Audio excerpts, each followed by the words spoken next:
সির রাহমাতুল্লাহি আলাইহি থেকে বর্ণনা করেন, আবু দারদা রাদিয়াল্লাহু আনহু এর নিকট মদিনা থেকে এক ব্যক্তি এলো।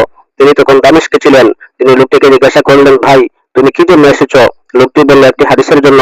আমার কাছে খবর পৌঁছেছে যে এই হাদিসটি আপনি রাসূলুল্লাহ সাল্লাল্লাহু আলাইহি ওয়াসাল্লাম থেকে রিওয়ায়াত করে থাকেন। তিনি বলেন, অন্য কোনো প্রয়োজনে আসেনি তো? লোকটি বলল, না। তিনি বললেন, কোনো ব্যবসার উদ্দেশ্যে আসেনি তো? লোকটি বলল, না, বরং আমি একমাত্র ওই হাদিসটি অন্বেষণে এসেছি। তখন তিনি বললেন, আমি রাসূলুল্লাহ সাল্লাল্লাহু আলাইহি ওয়াসাল্লামকে বলতে শুনেছি, যে ব্যক্তি ইলম তালাশের উদ্দেশ্যে পথ চলে, আল্লাহ তাআলা এর দ্বারা তাকে জান্নাতের পথে পরিচালিত করেন। ইলম অন্বেষণকারীর সন্তুষ্টির জন্য ফেরেশতাগণও তাদের পাখা নামিয়ে দেন।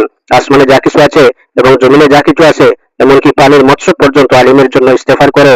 একজন আবেদের উপর একজন আলিমের ফজিলত সেইরূপ, যেরূপ নক্ষত্রপুঞ্জের উপর চাঁদের ফজিলত। আলিমগণ হলেন আম্বিয়া কিরামের ওয়ারিস।